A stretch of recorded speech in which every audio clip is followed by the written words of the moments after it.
All right, let's try a little thought experiment. Imagine for a second we could squeeze the entire 13.8 billion year history of the universe into just one single 24-hour day. It's a wild idea, but it's the perfect way to frame our own story. So, on this cosmic clock, the Big Bang happens right at the stroke of midnight. Then, for hours and hours, nothing but stars igniting, galaxies forming. Our own solar system doesn't even show up until 4 o'clock in the afternoon. And the dinosaurs, they make their big entrance really late, around 11 p.m., only to get wiped out just 39 minutes later. So, where are we in all this cosmic drama? Right here. That's us. All of it.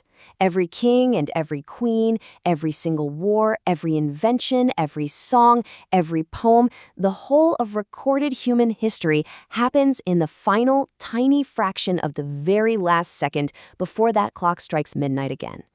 This is the story of that final fraction. Our story kicks off on the sun-baked plains of Africa with a new species called Homo sapiens. Now, let's be honest, we weren't the strongest animals out there. Not even close. We weren't the fastest, no claws, no fangs, no tough hide. But we had one thing, one revolutionary tool, a super complex brain, capable of thinking about things that weren't right in front of us. And that brain gave us our true superpower. See, around 70,000 years ago, we went through a cognitive revolution. We developed complex language. But we didn't just use it to say, hey, watch out, there's a lion. We started using it to tell stories. Stories about things you can't see or touch, tribal spirits, ancestor gods, laws, money. This shared imagination let us cooperate in huge numbers in really flexible ways. No other animal on Earth could do that. And boy, did we cooperate. We spread out of Africa in a grand migration, walking across entire continents, following the herds, moving with the seasons. For the vast, vast majority of our time here on planet Earth, we're talking 90%, this was humanity. Small nomadic bands of hunter-gatherers living under a canopy of stars. And then everything changed.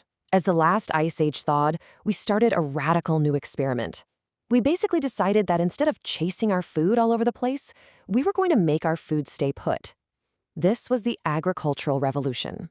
And this one shift created two totally different ways of life. You had the nomad, who was pretty free, moved around a lot, and lived in mostly equal groups. But the farmer? Well, the farmer was tied to the land. Suddenly, we had to worry about fences and property lines and guarding our stuff. In a weird twist, the plants we domesticated kind of domesticated us too. But here's the real kicker. For the very first time, farming gave us a surplus of food, more than we needed just to survive. And that set off a huge chain reaction. Not everyone had to be a farmer anymore. So, boom, you get specialists, priests to pray for good harvests, soldiers to guard the grain, artisans to make new tools, and right behind them came private property, social classes, and eventually, kings and rulers. And this whole new way of living just exploded in the great river valleys of the world. Down in Mesopotamia, the Sumerians invented writing, mostly to keep track of their grain shipments. Over in Egypt, the pharaohs were building pyramids to last for eternity. And in China, new dynasties claimed a mandate of heaven to justify their rule. We weren't just surviving anymore. We were building civilizations and, for the first time, writing our own story down. So society is getting way more complex.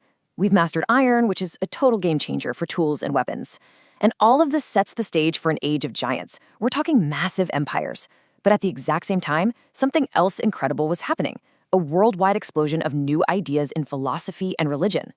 Historians call this the axial age. And what's just mind-blowing is that all over the world, with basically zero contact between them, some of the most brilliant minds ever started asking the exact same big questions. What is a good life? How should we govern ourselves? In Greece, you had Socrates and Plato laying the groundwork for Western thought. In India, the Buddha was teaching a new path to end suffering. And in China, Confucius was drawing up a blueprint for a perfectly harmonious society. Now, while all this deep thinking was going on, two colossal empires rose up on opposite ends of Eurasia. You had the Roman Empire in the west and the Han Dynasty in the east. And what's wild is just how similar they were in their scale, their technology, and their organization. And linking these two giants was this tiny, fragile thread of commerce we call the Silk Road, which, for the very first time, started to shrink the world. Well, that interconnected world got thrown into total chaos in 1453 when the city of Constantinople fell, basically cutting off Europe from the old Silk Road to Asia. So, pushed out to sea, European explorers started desperately searching for a new route to the east. And in the process, they accidentally stumbled upon a world they never, ever knew existed. And what happened next was nothing short of a great collision. Two massive biological and cultural worlds that had been separated for thousands of years suddenly, violently slammed into each other. Now, the exchange went both ways. Things like potatoes and corn from the Americas totally revolutionized diets back in the Old World. But the most impactful travelers, they were completely invisible and deadly. We're talking about Old World diseases. Get this, an estimated 90%. 90. That's the percentage of the indigenous population of the Americas that died. They had absolutely no immunity to diseases like smallpox and measles. It was, without a doubt, one of the greatest demographic catastrophes in all of human history. Meanwhile, back in Europe, all the wealth pouring in from this new world helped fuel one revolution after another. First, the Protestant Reformation shattered the unity of the Church. Then, the scientific revolution showed us that the universe wasn't some mystery, but a machine governed by discoverable mathematical laws. And that thinking led straight to the Enlightenment, which lit the fuse for the great political revolutions in America and France. But then came the ultimate game changer. You see, for all of human history, our power was basically limited to what our muscles, or maybe the wind or a river, could do. The steam engine shattered that limit. By figuring out how to unlock the incredible energy stored in coal, we unleashed a power that would build massive factories, pull people from the countryside into giant new cities, and arm European empires for a brand new wave of global conquest. And that brings us right into our most recent and most chaotic period yet, the 20th century. This was the most violent and by far the most accelerated chapter in our entire story. A century of absolutely breathtaking technological power and of unimaginable global conflict. The scale of the destruction is it's hard to even wrap your head around. The industrialized slaughter of World War I was followed just 2 decades later by the even more horrific World War II. And that war ended with the invention of the atomic bomb, giving humanity, for the very first time, the power to cause its own extinction. We literally invented the ability to wipe ourselves off the map. What came next was a 45-year global standoff. The whole world basically held its breath as two superpowers, the USA and the USSR, faced off, balanced on the terrifying edge of nuclear war.